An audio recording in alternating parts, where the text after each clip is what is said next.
오늘 이 자리 가운데 말씀을 듣는 자성교회 성도들 종의 역할을 따라 살아가는 사람들 되게 하여 주시옵소서. 그의 첫 번째 충성함으로 섬기는 사람 되게 하여 주시고, 두 번째로 하나님의 말씀을 증거하는 증인된 삶을 살게 하여 주시옵소서. 1년간 하나님 내 앞에 많은 어려움과 힘듦이 있을지라도 내가 좌우로나 우로나 치우치지 아니하고 오직 맡은 자에게 구할 그 충성만을 다하여 하나님 앞에 섬기는 사람 될 수 있도록 인도하여 주시옵소서.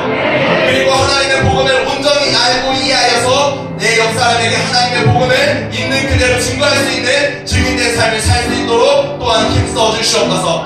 내가 그 복음을 전하는 것과 그 복음대로 살아가야만 그 복음의 능력이 있음을 깨닫습니다. 주님, 오늘 우리 한 사람 한 사람이 오늘 이 예배 안에서 말씀을 들을 때 복음을 온전히 깨닫고 그 복음대로 살아갈 수 있는 거룩함까지 갖춰갈 수 있도록 인도하여 주시옵소서. 다 같이 이 기도를 가지고 기도하시겠습니다.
하나님 자녀 삼아주심에 감사합니다. 하나님, 우리가 하나님의 자녀의 특권으로 오늘 하나님 앞에 예배하러 나왔습니다. 하나님, 오늘 우리의 마음과 생각의 중심에 하나님이 계시게 하여 주시고, 오늘 나의 인생에 하나님이 어떻게 개입하시는지, 오늘 내 인생의 중심에 하나님이 얼만큼 개입하고 계시는지 점검하며 오늘 내 삶을 조정해가는 예배가 될 수 있도록 은혜를 베풀어 주시옵소서. 하나님, 오늘 말씀 가운데 은혜 받게 하시고 하나님, 그 마음이 하나님으로 말미암아 활짝 열려져서 그 마음에 하나님의 생명의 복음의 씨앗이 온전히 심겨질 수 있도록 주님 축복하여 주시옵소서. 감사하며 예수님의 이름으로 기도했습니다. 자리에 앉아서 예배하겠습니다.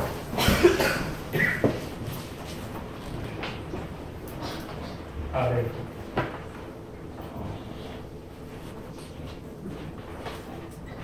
네, 약간 일인데 어색하네요. 여러분, 옆 사람과 인사해볼까요? 반갑습니다. 오늘 오신 여러분은 정말 행운입니다. 왜냐하면 제가 또 언제 여기에 서있을지 모릅니다. 마지막일 수 있어요. 네, 어쨌든 성실하게 준비해서 여러분이 오늘 하나님 앞에 낼 시간들이 유익할 수 있도록 말씀을 잘 나눠보도록 하겠습니다. 주일에 태원 형제가 목사님께 설교 예배 주지 말라고 지적을 받았잖아요. 그래서 제가 예배 끝나고 왜 주냐, 줄 거면 뒤에 앉아라라고 얘기했는데 태원 형제가 기가 막힌 말을 했습니다. 아니, 앞자리는 금자리고 뒷자리는 똥자리인데 왜 어떻게 똥자리가 안 되냐. 오늘 지켜보겠습니다. 네, 저는 오늘 여러분하고 요한복음 6장의 말씀을 나누려고 합니다. 요한복음 6장 22절부터 26절입니다. 요한복음 6장 22절부터 26절. 한 절 한 절 읽겠습니다.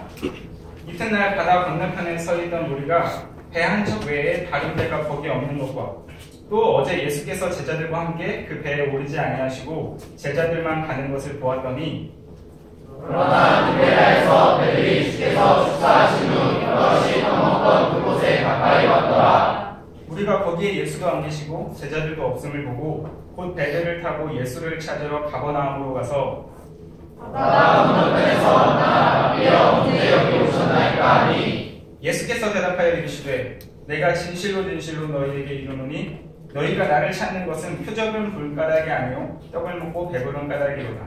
아멘. 목사님께서 저에게 설교를 하라고 말씀을 하셨습니다. 그리고 배달을 하면서 커피를 내리면서 어떤 말씀을 전하면 좋을까 생각을 해보았습니다. 오늘 이 요한복음 6장의 말씀을 본문으로 나누려고 정한 것은 여러분은 저와 같은 말씀을 듣고 같은 말씀을 큐티하면서 같은 고민을 하고 있지 않을까라는 생각 때문이었습니다. 그래서 여러분 목사님이 이제 주일날 말씀하시면서 죄가 경향성이라고 말씀하셨죠. 그리고 그 죄가 즉각적이고 점진적으로 우리에게 작용한다. 그렇지만 구원이라는 부분도 마찬가지로 우리에게 즉각적이고 점진적으로 작용을 합니다. 저는 오늘 이 부분에 대해서 우리가 겪는 신앙의 갈등에 대해서 여러분과 함께 나누려고 합니다. 오늘 본문은 예수님께서 오병이어 기적을 일으키신 이후의 이야기입니다. 6장 1절에 보면 예수께서 갈릴리 바다 건너편으로 가시며 큰 무리가 따르니 이는 병자들에게 행하시는 표적을 보았음이니라. 예수님이 병을 고치시고 수많은 표적들을 많은 사람들에게 행하십니다. 그리고 그 예수님을 본 수많은 사람들은 예수님을 쫓아서 예수님을 따라다닙니다. 그리고 예수님은 그들의 굶주린 것과 그들의 배고픔을 보시고 보리떡 5개와 물고기 2마리로 거기에 모인 사람들을 먹이십니다. 거기에 장정만 5,000명 정도 모였다고 하니 여인과 아이까지 합치면 2만 명 가량 되었을 것입니다. 그 많은 사람들이 보리떡 5개와 물고기 2마리로 먹었습니다. 그리고 그것을 본 사람들이 14절에 그 사람들이 예수께서 행하신 이 표적을 보고 말하되 이는 참으로 세상에 오실 그 선지자라고, 예수님을 참으로 세상에 오실 선지자라고 이야기했습니다. 그리고 예수님을 그들의 임금으로 삼으려고 했습니다. 예수님은 그들의 임금으로 삼으려는 그들을 피해서 홀로 산으로 올라가시고 제자들은 예수님과 떨어져서 이제 바다를 건너서 가버나움으로 넘어갑니다. 그 가버나움으로 넘어가는 길에 예수님을 만나고 예수님과 함께 바다 건너편으로 넘어갑니다. 그 이후의 본문이 오늘 말씀입니다. 오늘 말씀이 22절이죠. 바다 건너편에 서 있던 우리가 배 한 척 외에 다른 데가 거기 없는 것과 또 어제 예수께서 제자들과 함께 그 배에 오르지 아니하시고 제자들만 가는 것을 보았더니 예수님이 없어진 것을 거기 모인 사람들이 이제 알았습니다. 예수님이 어디 가셨을까? 그리고 예수님을 찾기 시작합니다. 근데 찾았는데 예수님이 안 계시고 제자들 또한 배가 없어지고 제자들 또한 바다 건너편을 넘어온 것을 봅니다. 그래서 그들이 어떻게 하냐면 24절에 우리가 거기서 예수도 안 계시고 제자들도 없음을 보고 곧 배들을 타고 예수를 찾으러 가버나움으로 가서 바다 건너편에서 만나 라비여 언제 여기 오셨나이까 이야기합니다. 이들의 열정과 열심이 얼마나 대단합니까? 예수님이 없어진 것을 보고 예수님을 찾으러 막 동네방네 사방팔방 다닙니다. 그리고 예수님이 바다 건너편으로 넘어간 것을 보시고 그 수많은 무리가 예수님을 따라서 바다 건너편으로 넘어갑니다. 그러고 나서 예수님께 말하는 것입니다. 라비오 어디 가시나이까? 우리가 당신을 왕으로 삼으려고 합니다. 우리가 당신을 우리의 메시아로 삼으려고 합니다. 우리의 임금이 되기를 원합니다. 당신이 우리의 왕이 되시길 원합니다. 근데 우리를 버려두고 어디 가십니까? 우리를 버려두고 어디를 도망가십니까? 그때 예수님께서 말씀하십니다. 26절 함께 합독하겠습니다. 시작. 예수께서 대답하여 이르시되 내가 진실로 진실로 너희에게 이르노니 너희가 나를 찾는 것은 표적을 본 까닭이 아니요 떡을 먹고 배부른 까닭이로다. 아멘. 예수님은 자기를 그렇게 쫓아오는 무리들에게 찬물을 끼얹습니다. 예수님은 그 마음의 중심을 보시고 너희가 나를 따르는 이유는 내 표적을 보고 따르는 것이 아닙니다. 너희가 나를 따르는 건 내가 준 떡을 먹고 배부른 까닭입니다. 나는 너희의 지금 눈앞에 보이는 문제를 해결하기 위해서 이 땅에 온 선지자가 아닙니다. 나는 너희가 생각하는 그런 자가 아닙니다. 예수님 말씀하십니다.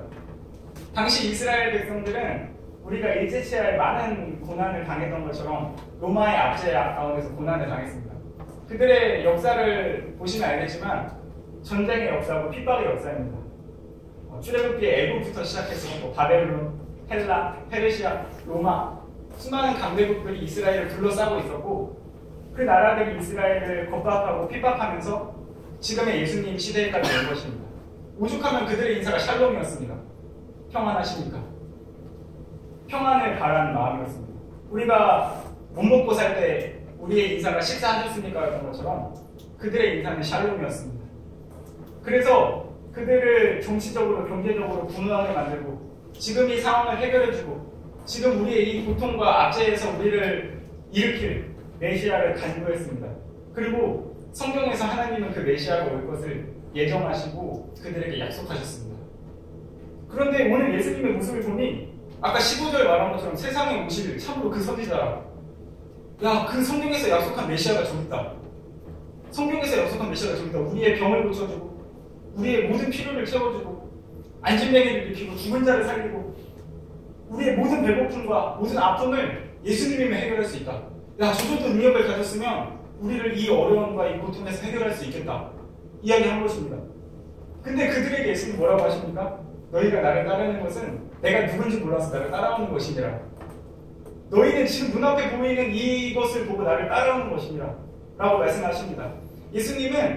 예수님께서 이 땅에 왜 오셨는지 그들에게 알려주고 싶으셨습니다.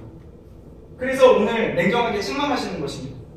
그들은 예수님이 그들에게 왜 이런 이적을 베푸시는지, 예수님이 그들을 왜 사랑하시는지, 예수님이 우리에게 왜 이런 큰 일을 행하시는지 관심 없습니다. 단지 그냥 현실의 유익이 좋을 뿐입니다. 현재에 당면한 나의 유익들, 현재에 당면한 나의 문제들을 해결하기만 바란 것입니다. 그때 예수님 말씀하십니다. 너희가 나를 따르는 것은 나를 모르기 때문입니다. 여러분들은 예수님을 왜 따르십니까? 왜 오늘 이 자리 가운데 오셨습니까? 오늘 왜 이 자리 가운데 예배하십니까? 우리 교회는 특별히 다른 교회보다 훨씬 더 많은 헌신과 희생을 요구하는 교회입니다. 여러분들은 왜 그런 희생과 헌신을 아낌없이 하고 계십니까? 오늘 그 질문에 대한 답을 찾고 돌아가지 못한다면 오늘 예수님께서 이들에게 왜 이런 책망을 하시는지, 왜 예수님을 그렇게 열정적으로 따르는 그들에게 왜 그렇게 책망을 하시는지 우리는 이해하지 못할 것입니다. 저는 18살 때부터 신앙생활을 했습니다. 저는 제 믿음이 그때 천하제일이라고 생각했습니다. 제 믿음에 비할 바 있는 사람은 세상에 존재하지 않는다고 생각했어요. 교만했죠. 저희 동네 옆에 김산대교회 권사님이 호떡집을 하셨는데 그 권사님은 제가 거의 세상을 바꿀 믿음의 청년 정도로 생각을 하셨습니다. 왜냐하면 저는 18살 때부터 우리 교회 전 예배를 참석했고요. 예물도 드렸고 전도도 했고 고등학교 때 많은 친구들 데리고 오고 그리고 목사님께 4시간씩 혼나가면서 구원론도 배우고 많은 일들을 행했습니다. 제가 이래봬도 새벽 기도를 스쿠터로 운행을 했던 사람입니다. 미쳤었죠. 겨울에 눈이 오나 비가 오나. 그때 생각해보면 참 저도 참 대단하다고 생각이 드는데 아무튼 저는 그랬습니다. 지금보다 한 20배는 더 벌었겠습니다. 지금보다 훨씬 더 열정도 충만했고 열심히 있었습니다. 교회에 살고 교회에 죽었습니다. 제 10대, 20대를 돌아보면 교회 말고는 없어요. 근데 그렇게 10년이 지났어요. 지금 10년이 넘게 지났습니다. 근데 그때와 저를 지금 비교해 봤을 때 그 열정이나 열심이라는 측면으로 비교해 본다면 저는 성장하기는커녕 어쩌면 퇴보했을 수 있습니다. 그렇지만 하나님을 내가 아느냐, 하나님을 어떤 분으로 아느냐로 봤을 때 저는 그때와는 비교할 수 없을 만큼 성장하고 성숙하였다고 자부할 수 있습니다. 저는 그때보다 지금 더 많이 흔들리고 하나님 믿는 것이 생각보다 쉽지 않구나라는 걸 많이 느낍니다. 그때보다 지금 더 사실 믿음이 없어 보입니다. 제가 저를 봤을 때 훨씬 더 많이 갈등하고 고민하고 신앙생활을 하면서 넘어지는 부분들이 전보다 훨씬 더 많이 늘어났습니다. 왜 저는 신앙생활을 그렇게 열심히 했는데 교회에서 교회 죽었는데 왜 저는 그때보다 지금 더 흔들릴까요? 왜 저는 그때보다 지금 더 무너질까요? 오늘 여기에 여러분 예배하러 온 이유가 각자 다 다를 것입니다. 어떤 사람들은 사람이 좋아서 아니면 누군가의 감회에 의해서 진짜 하나님을 너무 사랑하고 사모해서 오늘 하루에 고단한 삶을 위로받고 싶어서 다 좋습니다. 그렇지만 오늘 여러분이 여기에 예배하러 온 그 이유와 목적이 오늘 예수님께서 책망하시는 그 이유와 목적이라면 우리는 돌이키고 바꿀 필요가 있습니다. 우리는 마태복음에서 제자들이 예수님을 누구로 생각하시는지 볼 수 있습니다. 마태복음 한번 볼까요? 마태복음 16장 15절부터 16절입니다.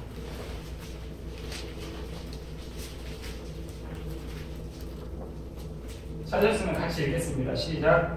이르시되 너희는 나를 누구라 하느냐? 시몬 베드로가 대답하여 이르되 주는 그리스도시요 살아계신 하나님의 아들이시니라. 아멘. 정말 유명한 구절이죠.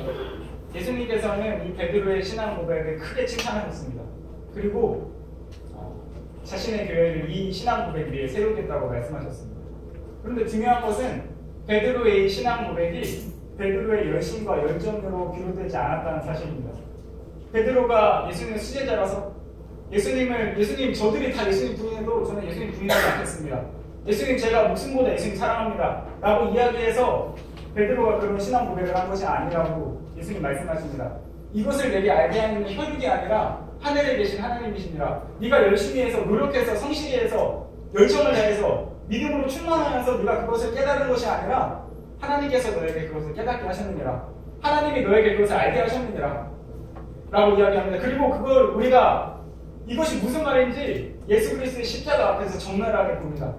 죽었다가 살아난 나사로도 예수님 옆에 줄줄 쫓아다니면서 예수님 제가 예수님 목숨보다 사랑합니다 말하던 요한이도 죽기까지 예수님 제가 따라가겠습니다 고백했던 베드로도 향유를 예수님 발 앞에 부어놓고 예수님의 죽으심을 기념했던 그 마리아도 전부 다 그 십자가 앞에 떠납니다. 그럼에도 불구하고 예수님은 그 고기를 낚는 그들을 다시 부르셔서 그들에게 처음 약속하셨던 것처럼 내가 너희로 사랑을 낚는 어부가 되게 하리라. 너희는 지금 비록 고기 낚는 어부 출신들이지만 내가 너희를 사랑을 낚는 어부가 되게 하리라 약속하셨던 것처럼 그 처음 약속하신 그 약속을 그들에게 지키십니다. 그리고 그들을 정말로 사랑을 낚는 어부로 사용하십니다. 우리는 우리의 믿음을 지켜낼 만큼 훌륭하지 못합니다. 우리는 쉽게 흔들리고 우리의 신앙 고백들은 항상 너무 쉽게 무너집니다. 하나님은 우리를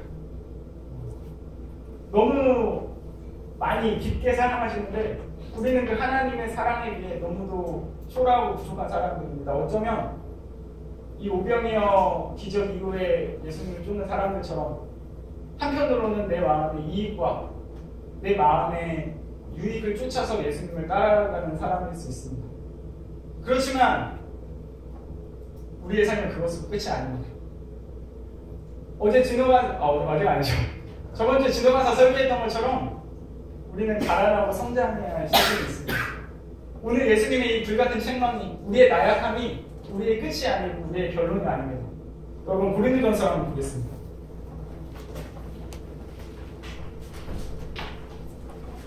목사님 고린도전서 설교하셨던 내용들을 생각을 해보면서 1장 2절 보겠습니다.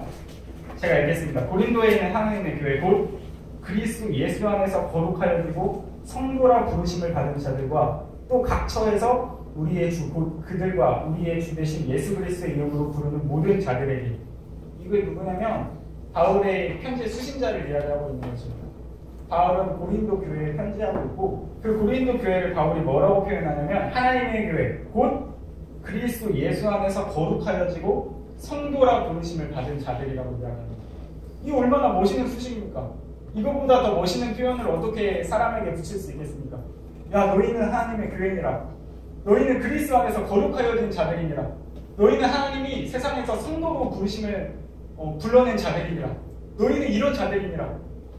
나는 이런 너희에게 오늘 편지하노라. 바울 이야기하고 있습니다. 그런데 여러분 잘 보십시오. 3장 1절입니다. 형제들아 내가 신령한 자들을 대하는 같이 너희에게 말할 수가 없어서 육신에 속한 자 곧 그리스도 안에서 어린아이를 대함과 같이 하노라. 5장 1절입니다. 너희 중에 심지어 음행이 있다함을 들으니 그런 음행은 이방인 중에서도 없는 것이라.